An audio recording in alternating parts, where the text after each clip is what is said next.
우리에게 주신 말씀은 누가복음 10장 38절에서 42절 말씀입니다. 누가복음 10장 38절에서 42절, 제가 가진 성경 신약 111쪽입니다. 한 목소리로 읽도록 하겠습니다. 시작.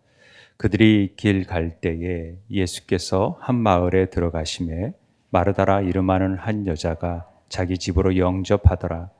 그에게 마리아라 하는 동생이 있어 주의 발치에 앉아 그의 말씀을 듣더니 마르다는 준비하는 일이 많아 마음이 분주한지라. 예수께 나아가 이르되 주여, 내 동생이 나 혼자 일하게 두는 것을 생각하지 아니하시나이까. 그를 명하사 나를 도와주라 하소서. 주께서 대답하여 이르시되 마르다야 마르다야, 내가 많은 일로 염려하고 근심하나 몇 가지만 하든지 혹은 한 가지만이라도 족하니라. 마리아는 이 좋은 편을 택하였으니 빼앗기지 아니하리라 하시니라. 아멘. 오늘은 종교 기념 주일로 지킵니다. 컬럼에 제가 간단히 소개를 했지만 종교 개혁 주일은 길게 설명할 필요도 없이 여러분 잘 알다시피 우리가 행위로 율법으로 구원을 받는 것이 아니라 오직 은혜로 말씀으로 구원을 받는다라는 사실을 강조하면서 루터를 통하여서 그 불이 지펴져 가서 오늘날의 개혁교회가 탄생하게 된 중요한 날입니다. 교회 생활에 우리가 임하면서 봉사든 또 사역을 하든 물질 봉사를 하든 여러 가지 일들 가운데 어떤 마음으로 하느냐가 참 중요한 것 같아요. 정말 내가 구원의 감격과 그 은혜가 너무나도 놀랍고 감사하여서 그 마음을 가지고 예배하고 그 마음을 가지고 사역하고 있는지, 아니면 그냥 그때 그런 마음을 가졌지만 지금은 억지로 하고 있는지, 이런 것들을 한번 점검했으면 좋겠다는 생각이 들었습니다. 종교개혁주일에 구원의 은혜가 요즘 너무 값싼 은혜가 아닌지, 정말 너무 가볍게 선물로 주셨으니까 그냥 이렇게 살지 라고 생각하는 건 아닌지, 예수 그리스도의 그 놀라운 핏값으로 말할 수 없는 그 은혜로 우리를 구원하셨기에 그 주신 은혜를 우리가 어떻게 감당해야 될지 너무 좋아서, 너무 감격스러워서 주님께 나오지 않을 수 없고 또 이렇게 생명 바쳐 헌신하지 않을 수 없는 그런 삶으로 변하는 것이 정말 우리가 원하시는, 하나님이 원하시는 하나님 사랑, 이웃 사랑의 그 진정한 의미일 것이다라는 생각을 하게 됩니다. 많은 순교자들이 그래서 피를 흘렸고 오늘날도 그 교회 개혁은 지금도 이루어져 가고 있습니다. 오늘 말씀은 그런 종교 개혁과 좀 무관한 말씀으로 보여집니다. 그러나 꼭 그렇지만은 않습니다. 왜냐하면 우리가 어떤 선택을 해야 될지, 믿음에 각자의 선택할 일이 있잖아요. 그런 선택 가운데 나는 이 길을 택할 것이다라는 결단, 이런 것들이 우리 삶 안에 작은 종교개혁으로 나타나리라고 저는 믿기 때문에 오늘 말씀을 함께 나누고자 합니다. 이 말씀은 누가복음에만 기록된 말씀입니다. 마르다 마리아의 말씀인데요. 잘 아시는 것 같지만은 이 말씀을 제대로 이해하는 사람들이 있을까 하는 생각도 같습니다. 예수님이 한 마을로 갔어요. 그런데 누가 대접하는 거죠. 한 자매가, 그 마르다라는 이름을 가진 자매가 나와서 제가 예수님 모시겠습니다 하고 모시고 가지고 가서 열심히 대접하려고 준비하고 있습니다. 그럴 때 동생인 마리아는 예수님 앞에서 발치해서 예수님과 마리아가 볼 때는 노닥거리고 있는 것처럼 보여졌을 것 같습니다. 그러니까 바빠 죽겠는데, 손 하나도 필요한데 좀 도와주지 라는 생각이 안 들겠습니까? 그래서 주님, 좀 도와주게 좀 만들어주세요 라고 했을 때 예수님께서 아주 의미심장한 말씀을 합니다. 야, 마리아는 좋은 편을 택하였는데 넌 왜 이렇게 분주하고 그러느냐? 좋은 편 한 가지, 그거 택하면 된다. 이런 말씀을 하시는 거죠. 우리가 이 말씀을 가지고 요즘 마르다와 같은 사람들이 많이 없어졌어요. 대접하는 일들도 없고 그러다 보니까 마리아가 오르냐 마리아가 오르냐, 마르다가 오르냐 마리아가 오르냐, 마르다같이 대접하는 일들도 등한히 할 수 없다. 그래서 균형 잡힌 영성을 가져야 된다라는 책도 나오고 또 그렇게 얘기하는 설교도 제가 들었습니다. 그리고 우리는 마리아처럼 말씀을 잘 듣는 일을 택해야 된다. 뭐 이렇게 결론 짓는 내용들도 많이 듣게 되는데요. 오늘 이 주는 메시지를 좀 더 깊게 한번 살펴보려고 합니다.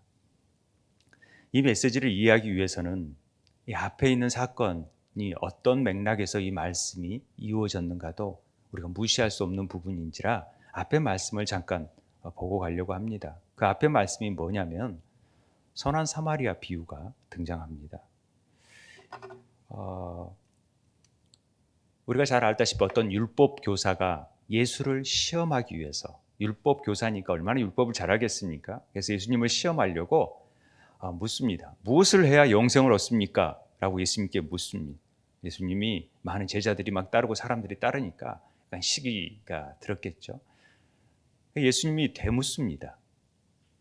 이르시되 율법에 뭐라고 기록되었으며 내가 그것을 어떻게 읽느냐, 이렇게 묻는 것입니다. 기록된 말씀을 문자 그대로 읽는 것, 기록된 말씀을 읽는다라는 것은 굉장히 중요한 일입니다.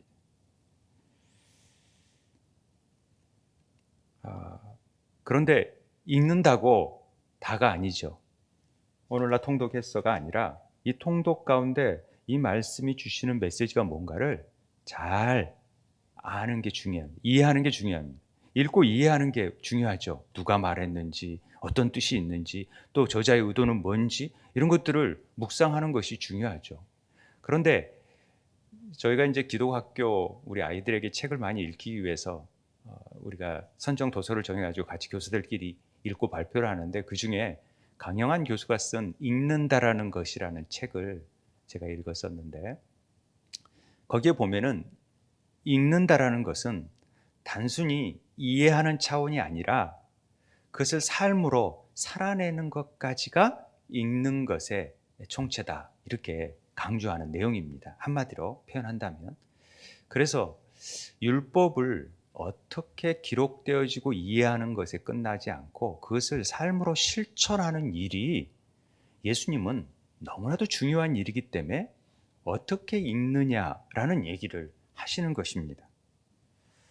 그래서 율법 교사니까 잘 이해했겠죠. 그래서 아마 대답을 빨리 합니다.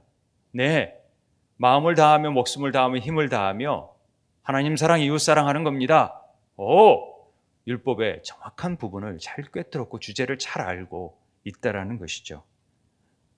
내 말이 맞다. 그런데 한 가지 부족한 게 있었다라는 것입니다.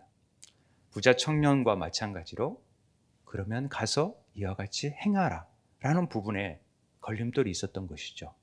그러니까 그 행함을 강조하기 위해서 나타난 비유가 선한 사마리아 비유가 등장하는 것입니다. 우리 선한 사마리아 비유는 누구나 잘 아는 비유 아닙니까? 자, 네 이웃이 누구냐? 그러면 이웃을 사랑해야 하는데 이웃이 누굽니까? 라고 율법 교사가 물어봅니다. 이웃이 누굽니까? 그러니까 이웃은 누구냐? 선한 사마리아 비유를 통해서 자비를 베푼 자다. 그게 이웃이다. 이 얘기를 이 앞장에서 하고 있습니다. 우리 선한 사마리아 비유를 잠깐만 우리가 생각해 보도록 하겠습니다. 자, 한 사람이 강도 맞았어요. 옷도 빼앗기고 거의 죽게 되었어요. 길에 널브러져 있어요. 근데 제사장이 지나가면서 그냥 지나쳐요. 레위인도 그냥 지나쳐요. 그런데 혐오의 대상이었던 사마리아인이 와서 도와줬다라는 거죠. 돌봐줬다라는 것이 우리가 잘 알고 있는 선한 사마리아 비유 아닙니까? 그러면 누가 강도 만난 자의 이웃이냐 물어봤을 때 그 율법 교사는 자비를 베푼 자입니다 라고 37절에 얘기합니다. 그래서 예수님께서 너도 이와 같이 하라. 이것이 율법을 잘 읽는 방법입니다. 우리가 성경을 읽는다라는 것은 삶으로 실천하는 것까지 포함되어 있어요. 통독하는 게, 그냥 읽는 게, 물론 읽는 것도 훈련하는 것이 참 중요하니까 읽어라 하는 것인데, 결과적으로 우리가 원하는 바는 그걸 통해서 삶으로 살아내자라는 것이죠. 어려운 일이지만은 그렇습니다. 그래서 우리가 좀 정리를 하겠습니다. 강도 만난 자의 이웃이 누구였었어요? 강도 만난 자가 누구였었어요? 그럼 강도 만난 자가 누구예요? 제가 예전에 이 설교를 했기 때문에 다 알고 계시라고 생각을 하고 그냥 제가 정리하겠습니다. 물론 생각이 잘 안 날 거라고 생각하고 그냥 빨리 정리하는 게 도움이 될 것 같아가지고, 강도 만난 자는 바로 우리 자신이고, 실제적으로는 이 안에서는 율법 교사를 주님께서 말씀하시는 거예요. 너는 실제적으로 많은 것을 가지고 있는 것처럼 보이지만 다 빼앗겨 버려. 하나님이 주시는 풍성함을 누리지 못하고 다 빼앗겨 버렸다라는 거죠. 아무것도 행할 수 없는 자예요. 율법을 가졌기 때문에. 그래서 다 빼앗겨 버렸어요. 그런 존재가 이웃사랑을 할 수 있겠느냐? 못하는 거예요. 율법 가지고는 이웃사랑을 할 수가 없어요. 가장 중심인 하나님 사랑, 이웃사랑인데도 그 사랑을 실천하는 일을 율법으로 말미암아 다 빼앗겨 버렸기 때문에, 진정한 복음의 핵심인 사랑을 빼앗겨 버렸기 때문에 하지 못한다라는 것을 예수님께서 지금 얘기하는 것입니다. 하나님을 기쁘게 해드리고 영생을 얻기 위해서 그런 존재가 되어줄 수 없다라는 건, 하나님의 사랑이 그 안에, 율법의 가장 근본 정신인 이 사랑의 문제를 해결할 수 없고 지식적으로만 아는 것이죠. 그러니까 진짜 네 이웃은 누구겠느냐? 그랬을 때 이 강도 만난 자의 이웃, 율법 교사의 이웃은 예수님이셨다라는 것을 암묵적으로 표시하는 내용이라는 거죠. 예수님만이 진정한 죄의 문제를 해결할 수 있고, 이 율법의 문제를 해결할 수 있고, 그래서 믿는 자, 은혜로 구원을 베풀 수 있는 자인 것을 암묵적으로 보여주심으로 인해서 진정한 이 말씀을 이룰 자, 그래서 율법을 벗고 은혜 안에 거하는 자만이, 그 은혜를 아는 자만이 나도 사랑을 받고 그 사랑을 실천하는 자가 된다라는 얘기가 모든 복음의 핵심으로서 지금 계속해서 이 얘기를 하고 있는 것입니다. 부자 청년 얘기도 마찬가지고, 그 다음에 이어지는 얘기가 이 마리아와 마르다 얘기라는 것입니다. 자, 보죠. 이 마르다와 마리아, 이 맥락을 알고 있어야 이 본문을 보다 더 깊이 있게 이해할 수 있다는 것입니다. 그리고 우리가 어떤 것을 택하느냐가 우리의 개혁신앙에 있어서 중요한 문제가 되기 때문에 오늘 이 말씀을 나누고자 합니다. 자, 38절 볼게요. 그들이 길 갈 때 예수께서 한 마을에 들어가심에 마르다라 하는 이름 하는 한 여자가 자기 집으로 영접했다라는 겁니다. 자, 우리 단어가 사실은 그냥 넘어갈 수 있지만은 좀 집착하는 이유는 그 단어가 영이기 때문에 그래요. 말씀이기 때문에. 그렇기 때문에 좀 주의 깊게 볼 필요가 있는데, 한 마을, 우리는 요한복음에 보면은 이 마르다와 마리아가 사는 마을이 베단이라는 것을 우리는 알 수가 있습니다. 그러나 여기에서는 베단이란 말이 안 나오고 그냥 마을로 나옵니다. 이 마을이라는 단어가요, 교메라는 헬라어이지만은 제가 신약 성경의 헬라어로 된 신약 성경을 보니까 이게 코페르라고 되어 있다라는 거죠. 제가 여기에서 왜 코페르라는 말을 썼지? 이게 마을이니까 썼죠. 그런데 이 코페르라는 말은 우리가 배웠던 말이에요. 제가 수요일 날 단어를 설명했을 때 이 코페르라는 말은 속전, 몸값, 속죄하다, 화해하다, 이런 의미예요. 우리 속죄란 말 아시죠? 값을 주고 대신 사는 거예요. 마을의 이름을 왜 코페르라고 한지에 대해서 여러분들이 좀 주목할 필요가 있어요. 사실 이 마을 하나 단어가 이 본문을 여는 커다란 열쇠가 되는 거예요. 예수님께서 마을로 가셨다라는 의미는 지금 예수님의 사역이 길을 행하고 있는데 그 길에 행하는 일들이 예수님의 도가 실제적으로 죄인을 구원하기 위한 십자가의 길이라는 사실을 끊임없이 알려주고 있는 것이.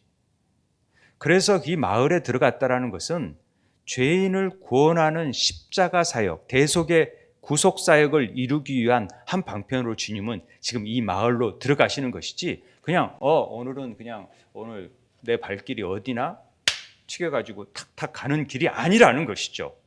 하나님께서 분명한 목적과 계획과 인도하심 안에서 일들을 이루고 있는 3년의 공생애를 아주 압축해서 일을 이루고 있다는 사실을 우리가 놓치면 안 된다는 것입니다.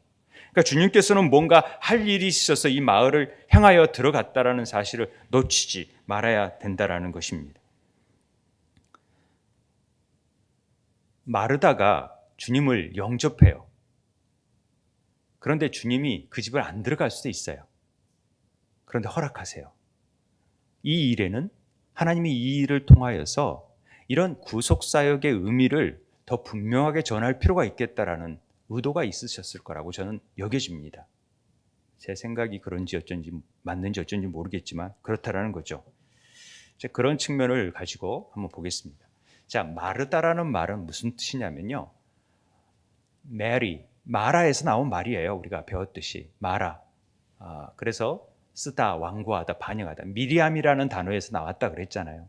반역하다, 마라. 그런데 이 마라가 4805 다음에 바로 똑같은 메리라는 단어 안에 이게 이제 모음을 빼면은 마라라는 말이 되는데, 이 메리라는 말이 살찌운 가축, 살찐, 뚱뚱한, 기름진이라는 뜻도 있어요. 그래서 히브리 신학자 같은 경우에 어떤 학자들은, 유대인 학자들은 이 마르다는 자기 욕심에 얽매여 살쪄 있는 사람의 모형으로 등장한다, 이렇게 표현을 해요. 저는 굉장히 일리가 있다는 해석으로 봅니다. 그러니까 마르다는 주님의 뜻에 반하여 있는 거죠. 반역하는 일입니다. 늘 우리 삶은 그래요.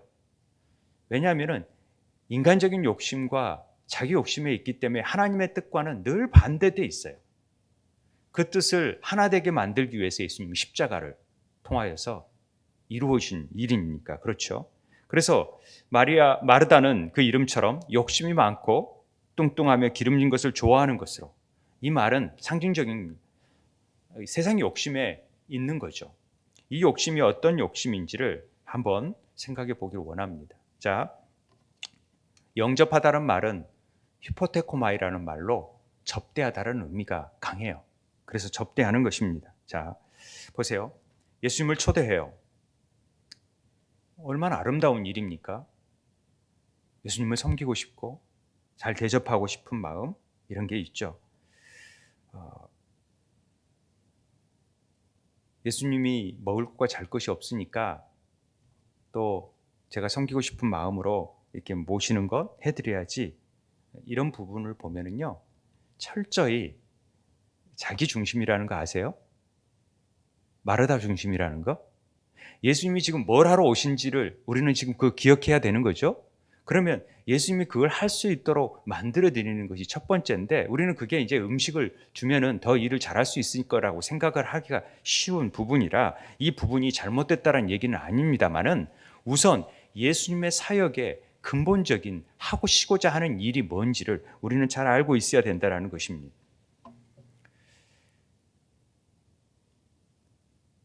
주님의 사역은 우리를 죄에서 구원하시는 사역입니다. 그걸 위해서 이 땅에 오셨습니다. 마르다가 스스로 예수님을 영접한 것으로 보이지만은 사실상은 이 모든 일들이 지금 하나님의 계획 속에서 움직이고 있다는 것도 알아둘 필요가 있습니다. 그러니까 우리가 성경을 보는 관점은 마르다가 어떤 일을 행했느냐가 중요한 게 아니라 지금 예수님이 오셔서 뭘 하느냐, 여기에도 초점이 있다는 것을 우리가 놓치지 말아야 되는 것입니다. 지금 마르다가 자기 집으로 예수님을 영접해요. 인간적인 열심, 이런 인간적인 열심도 이 땅에 많이 없지만은, 그러다 보니까 이 부분이 잘못되었다 말할 수는 없습니다. 왜요? 충분히 그럴 수 있죠. 교회 생활 가운데 헌신하고 섬기고 이게 마음이 잘못된 게 아니고 또 이런 일들은 반드시 필요합니다. 그러나 그런 순수한 마음 자체가 탓하고 싶은 마음은 없지만은 여러분 쉽게 얘기해서 베드로가 예수님이 십자가를 지겠다 하면은 지십시오 하는 게 맞아요? 아니면 절대 그런 일을 할 수 없습니다 라고 나서서 제가 어떻게든지 막을게요. 누가 더 충성스러운 제자예요? 우리가 인간적으로 볼 때 당연히 그렇게 나선 베드로가 좋죠. 그런데 주님은 사단아 물러가라 그러잖아요. 여러분 이 부분을 우리가 잘 알고 있어야 돼요. 교회 생활할 때나 뭐 할 때나 도대체 주님께서 우리 교회를 향해서 원하시는 뜻이 뭔가에 더 꽂히지 않으면 절대 안 된다라는 것입니다. 제 목적을 위해서 일을 하면은 안 된다라는 거죠. 그러면 제게 잘 보이는 역할뿐이 안 되는 거죠. 그런 부분을 우리가 잘 구별할 필요가 있습니다. 그래서 마르다는 사실은 자기의 선한 마음이 있었을지 모르지만은 우리가 볼 때는 또 다른 면에서 자기 욕심이 있는 거예요. 내가 먼저 섬기고 싶고 내가 먼저 예수님 모시면 사람들이 다 우리 집을 좀 좋게 보지 않을까 뭐 이런 어떤 마음들이 모르겠어요. 있었을지 어떤지 그건 뭐 알 수 없죠. 그런데 그런 마음이 마르다라는 살찐이라는 이름 속에 추측해 볼 수 있다라는 것을 우리는 기억할 수 있습니다. 그러니까 지금 마르다가 영접하는 마음 안에는 자기의 스스로의 하나님의 뜻과 주님의 의도하고는 상관없이 선한 자기의 의도가 있다라는 것을 우리는 알게 되는 것입니다. 그런데 주님이 이곳에 방문하신 목적을 우리는 잊지 말아야 되는데 인간적으로 예수님을 대접하고 돌보는 일이 잘못된 건 아니라고 얘기를 했잖아요.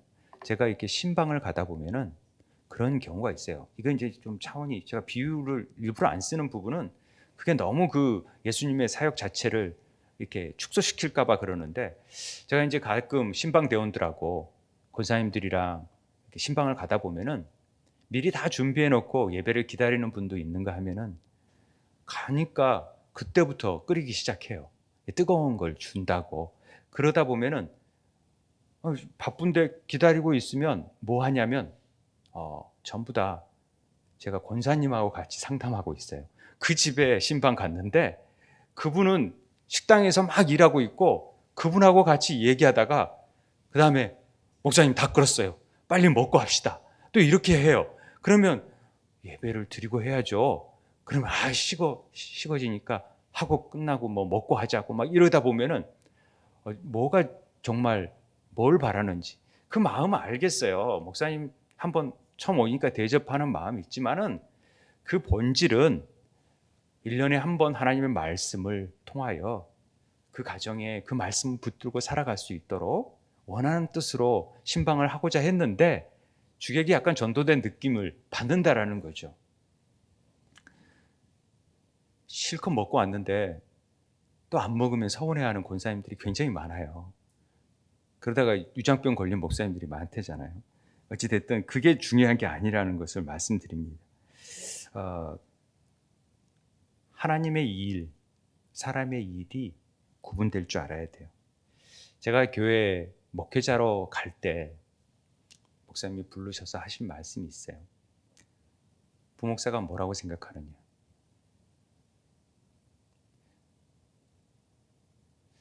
그때 해주신 말씀이 뭐냐면 부목사든 교회 직분자든 누구든 담임 목사의 목회 방향에 철저히 맞춰주는 것이다. 그리고 당신이 담임 목사 갔을 때는 자기 목회하시고 나에게 맡겨주신 목회 안에서 할 수 있도록 잘 도와주라. 취지가 그거였어요. 그렇구나. 제가 그 말이 참 잊혀지지 않아요. 하면서. 만약에 잘못된 경우고 하나님 복음에 어긋나는 경우라면은 반드시 그렇게 하면 안 되겠죠. 그러나 하나님 뜻에 합당하게 나아가고 있다면 그 방향이 나는 선교를 원하는데 왜 저것만 하고 계시지? 구제하라 그러지? 나는 이 국내 선교가 더 급하다고 생각하는데 왜 목사님은 해외 선교하고 있지? 그렇게 마음이 나눠지면 안 돼요. 그러려면 그런 교회를 찾아가셔야 돼요. 그냥 여기에 보내신 것은 하나님께서 그런 일을 할 수 있도록 함께 힘을 합쳐서 그 일을 하라 하시는 사명 안에서 우리가 모여서 그 일을 하는 거예요. 그 초점이 맞춰져 있어요. 저는 이런 부분을 분명히 좀 알았으면 좋겠어요. 딴지 걸면 교회가 하나 되지 못해요. 사역을 힘있게 해나가지 못하는 거예요. 하나 되어도 힘있게 못할 텐데 왜 이러지? 왜 이러지? 이렇게 해버리면 안 된다는 것이죠. 지금 마르다와 같은 삶을 살 수 있다는 것을 얘기하는 것입니다. 마르다는 자기 만족, 또 그것이 주님을 섬기는 일이라고 생각하고 열심히 했지만은 이걸 구분할 수 있어야 됩니다. 자기 방법이 아닌 주님의 방법에 따라서 행할 줄 알아야 된다는 것이죠. 우리는 교회 생활하면서 그런 하나님의 뜻과 이 교회를 향한 하나님의 뜻보다는 내가 지금까지 받아온 생각을 할 때가 많아요. 그래서 왜 이렇게 안 하지? 왜 이렇게 안 하지?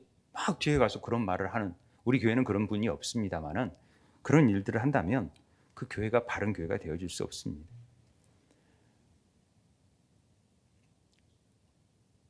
행여나 자신의 욕망과 자신의 뜻을 위해서 교회 생활, 사람들 만나는 것 자체가 좋으니까 그렇게 신앙생활 해서는 안 됩니다.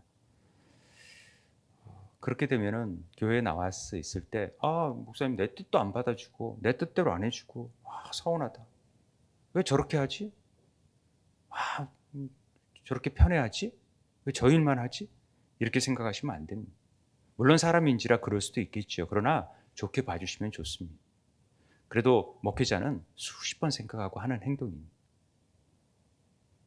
여러분보다 잠 못 자고 많은 생각을 합니다. 이 생각 저 생각.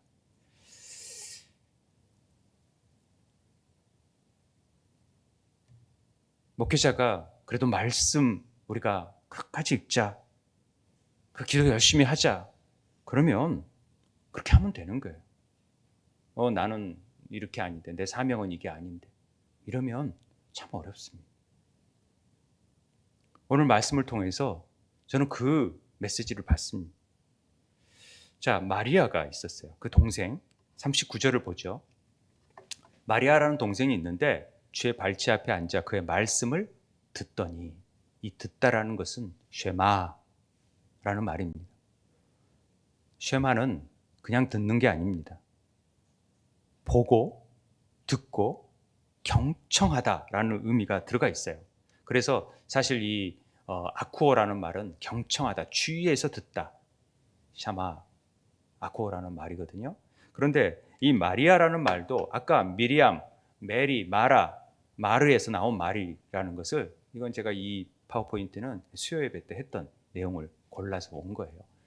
다 설명했던 부분인데 마라의 쓴물 같은 인생들을 사는 거예요, 우리는.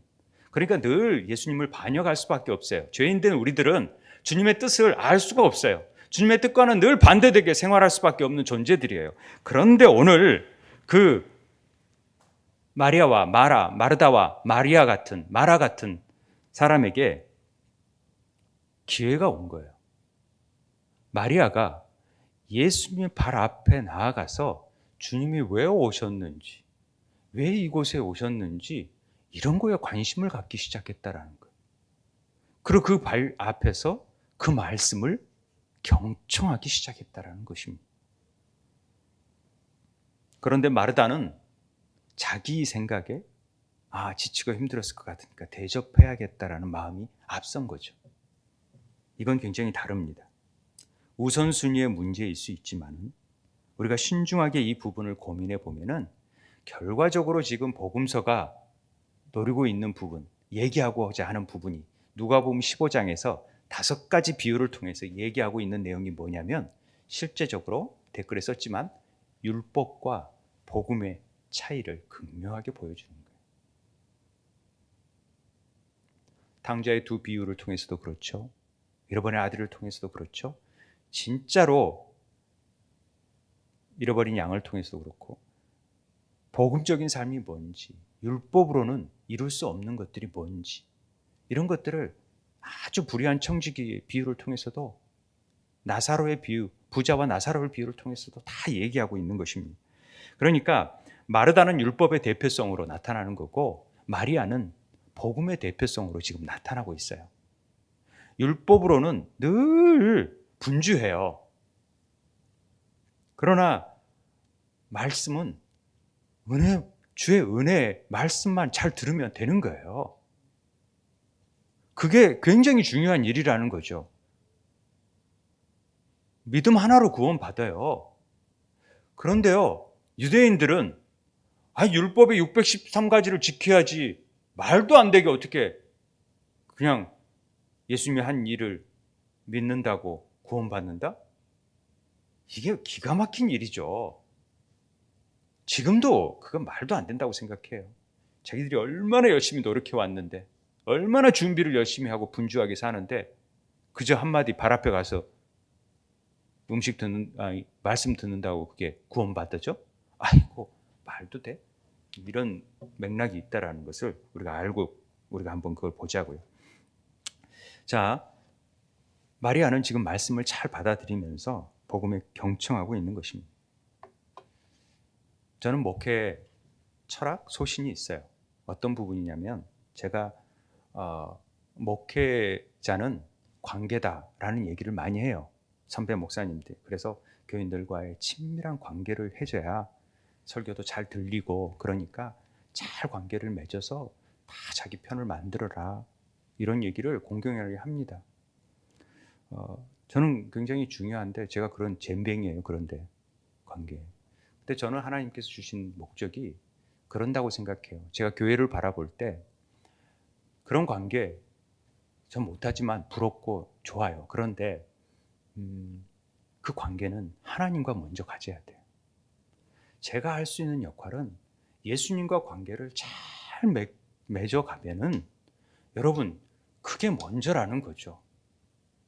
그 은혜를 받으면요, 저 같은 목사, 부족한 목사고 정말 꼴통인 목사라도 은혜가 될 수 있어요. 왜요? 예수님과의 관계 안에서 사로잡혀 있으면. 그 은혜가 놀라우면은 어떤 상황 가운데서도 감사하고, 정말 감사하다, 저런 목사가 있다라는 것도 감사하고. 안 그러겠어요? 그런데요, 저랑 같이 친밀함을 가지면요, 제가 떠나면요, 그 사람도 교회 떠나더라고요. 딴 목사는 못 받겠대요. 이게 교인의 모습입니까? 저는 그건 아니라고 봐요. 그리고 그 목사가 없어지면은 그 교회가 막 약화되고, 이게 교회입니까?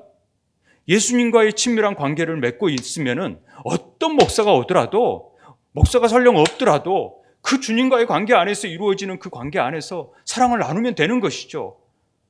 저는 그게 교회라고 봅니다. 제 목회 철학은 그냥 저는 무익해요. 좋아하든 안 좋아하든 그런 상관이 없어요. 그냥 예수님 잘 만나서 그분과 사랑의 추억을 많이 쌓고 그분 안에서 주시는 소망을 이루어야지. 그분이 구원이지 내가 뭔 구원이고, 나는 아무런 것도 없잖아요. 여러분, 그래서 말씀 읽으라고 기도하라고 하는 겁니다. 제가 뭘 얻는 게 있어서 그래요. 제 사명이 그거니까 그렇게 하는 거죠. 그런데 그렇게 얘기하면 또 성질 내고 교회 떠난다 하니까 제가 한 말도 못 하는 거예요. 그래서 내가 이거 목회를 하는 건지 마는 건지 고민할 때가 있어요. 이래도 되는 건지. 40절에 보면은 마르다는 준비하는 일이 많아 마음이 분주했다라고 나옵니다. 먼저 영접한 사람은 마르다였어요. 그런데 마르다는 현재 준비하는 일이 너무 많았어요. 자신의 일에 열중해 있고, 자신의 생각에 마음이 바쁘고, 지금 하는 일이 너무 많죠. 이거 일해서, 사업해서 돌보아 줘야 되고, 또 내가 이거 해서 하나님께 영광 돌려야 되고, 주님 잘 대접하고 싶고, 이런 마음들이 너무 분주한 거예요. 그런데 보니까 마리아는 저렇게 하네? 그러니까 주님한테 제가 혼자 저렇게 있는데 저 바쁜데 좀 도와주게 해주십시오 라고 얘기하는 일들이 나오는 겁니다. 죄인이요 구원받을 수 있는 길은 하나님의 말씀밖에 없어요.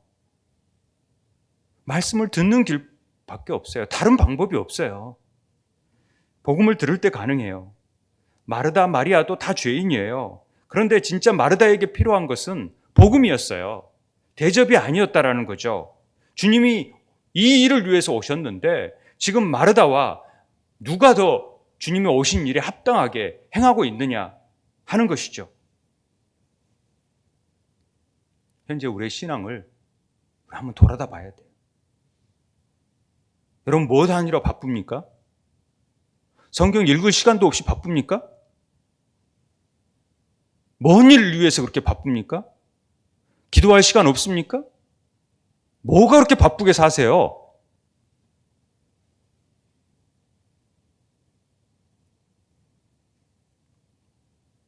마리아를 택하는 것이 내 삶의 종교 개혁이에요.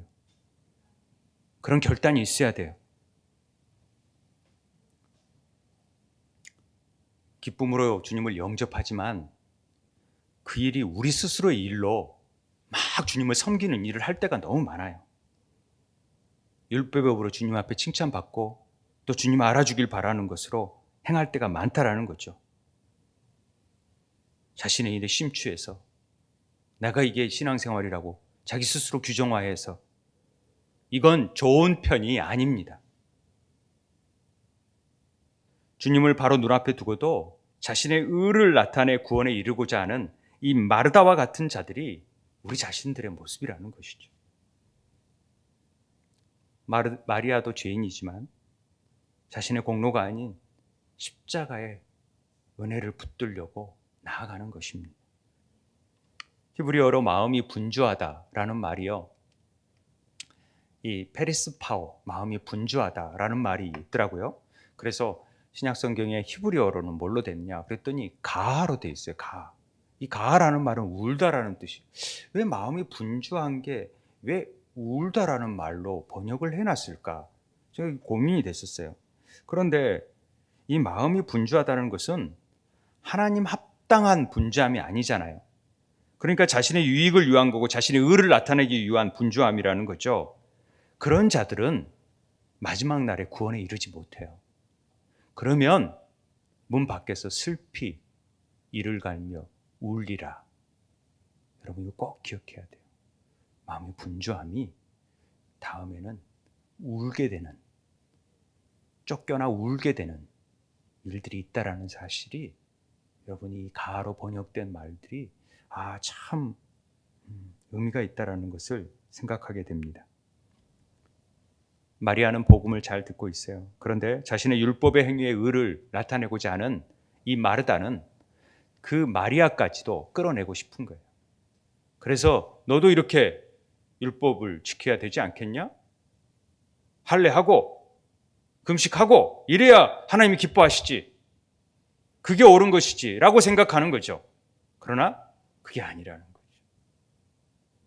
금식 이런 것들이 다 필요 없다는 얘기가 아니라 하나님의 은혜를 아는 자들은, 그 정말 깊이를 아는 자들은 하지 말라 해도 찾아온다니까요. 하지 말라 해도 금식한다니까요.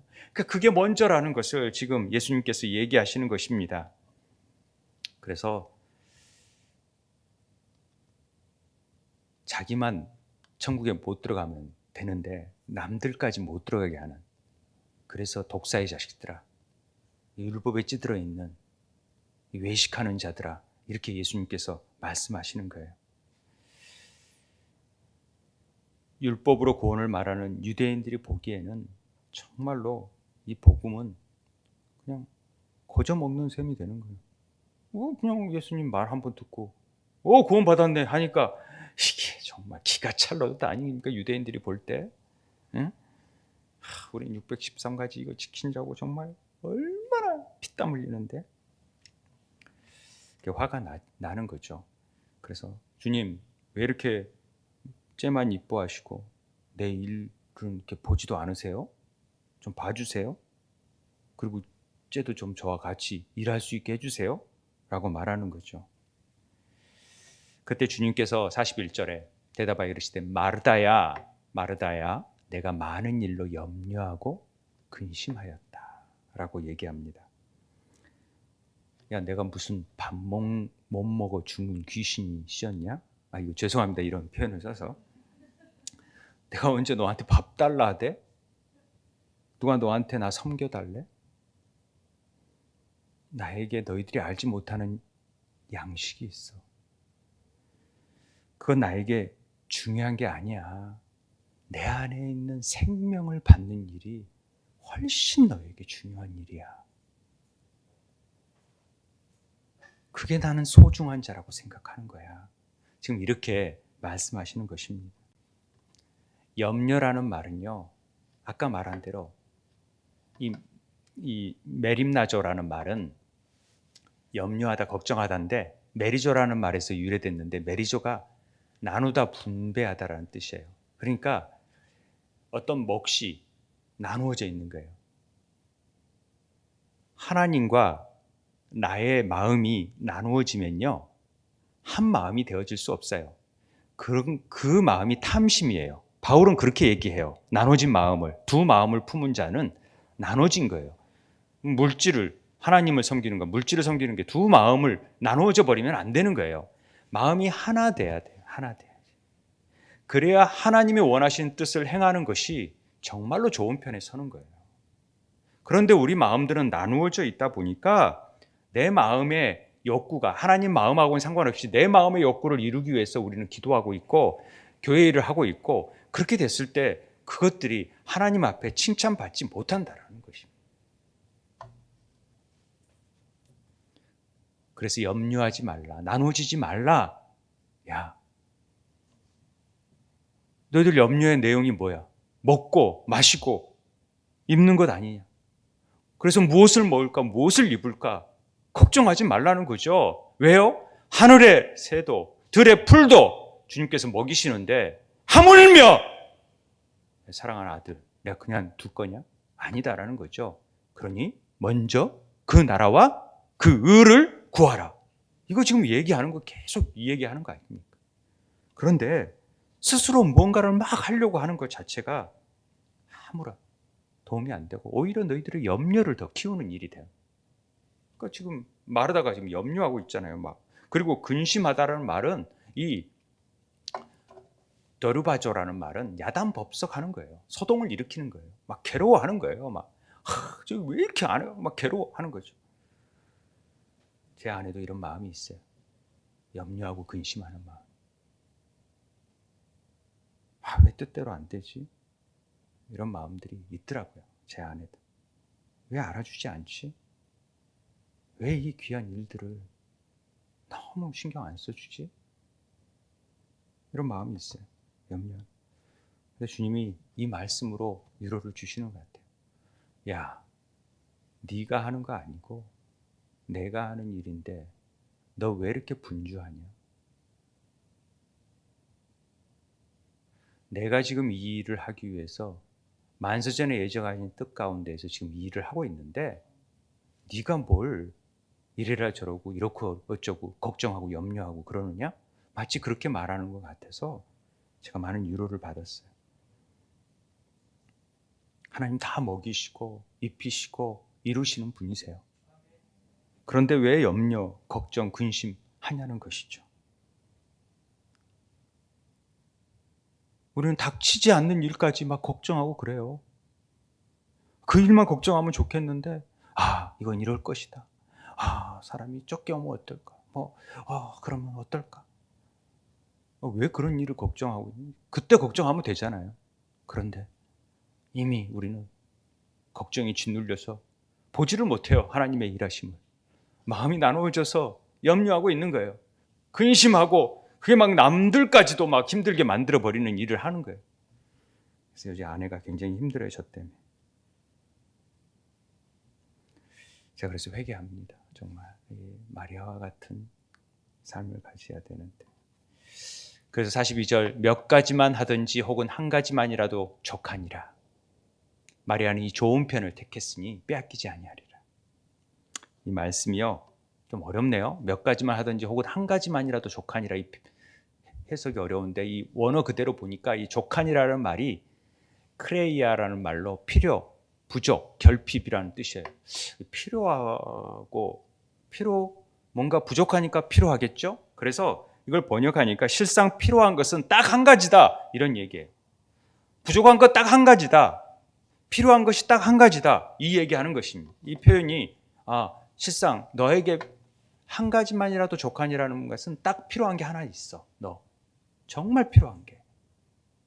마리아는 그 편을 택했단 말이지. 그게 뭡니까? 선한 사마리아 비유를 통해서도 얘기했지만 하나님 사랑이에요. 그 사랑의 마음이. 하나님 사랑, 이웃 사랑은요, 하나님 말씀 안에서 발견할 수 있어요. 아니, 그분 안에서 발견할 수 있어요. 그분을 만나야 발견할 수 있어요. 그 좋은 편, 아가도스 메리스라는 것은 하나님의 사랑, 그 은혜를 알아야지만이 내가 그런 죄, 내가 그렇게 죄인이었구나. 그래서 나도 어떻게 살아야겠구나. 이걸 말할 수 있다는 거죠. 그건요, 절대 빼앗기지 않습니다. 그 하나님의 은혜는. 여러분한테 이 좋은 편이 있나요? 주님과 어떤 관계를 갖고 계시나요? 주님에게 어떤 말씀을 듣나요? 그 은혜를 알면 정말 감사하고 또 감사하고 용서하고 사랑하게 될 것 같아요. 그 은혜를 잘 모르니까 우리가 이러고 있죠. 내 것을 붙잡는 율법적인 삶이 아니라 철저히 자기를 부인하고 온전히 주님의 은혜만을 붙잡는 삶이 좋은 편이라는 것을 우리에게 깨닫게 해줍니다. 교회 일이 뭡니까? 예배 드리는 거죠. 영과 진리의 예배, 그리고 말씀을 가르치고요, 배우는 겁니다. 교제하는 겁니다. 다 중요하죠. 그런데 정말 중요한 것은 나 같은 죄인을 구원하신 하나님의 은혜가 있다. 그것 때문에 여기에 나와 있는 거 아닙니까? 그것 때문에 오늘도 이렇게 졸리는데 이 설교 듣고 있는 거 아닙니까? 그것 때문에 좀 마음에 안 들어도, 마음 불편해도 그래도 하나님 말씀 듣고자 나오는 거 아닙니까?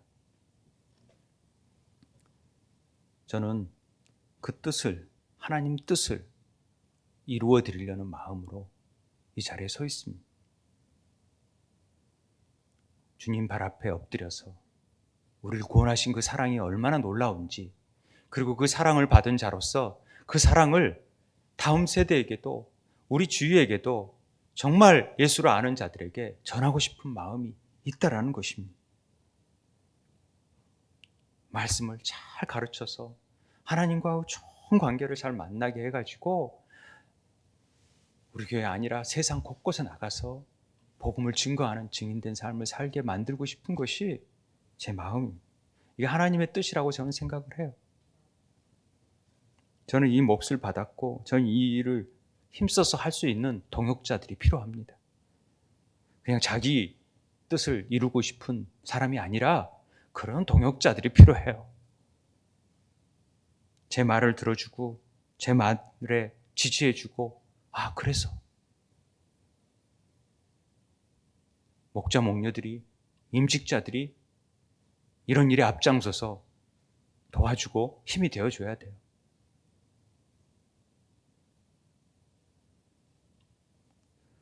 저 잘 먹고 잘 살려고 한다면 지금이라도 저 그만둬요. 다 내려놓을 자신 있어요. 그리고 저 다른 일 해요.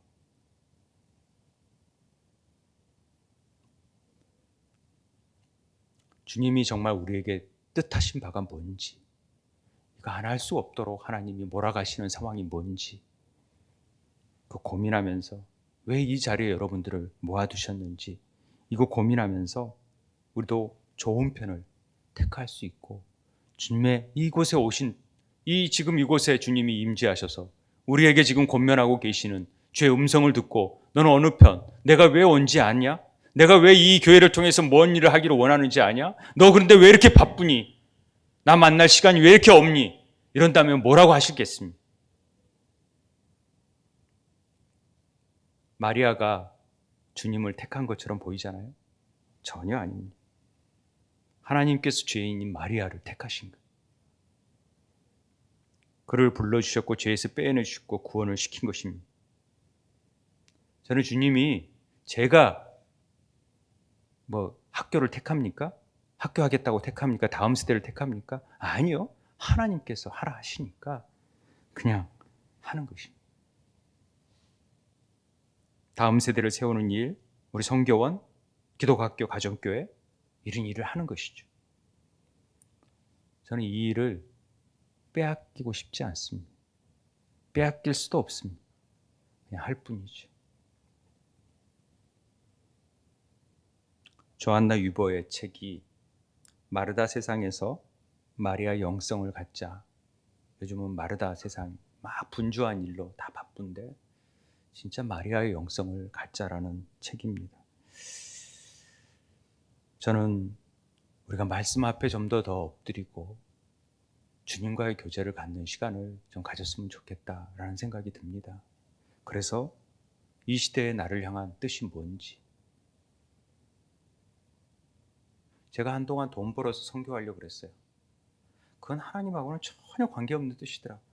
그래서 저 사업하다가 망했어요. 그러고 나서 진짜 깨달았어요.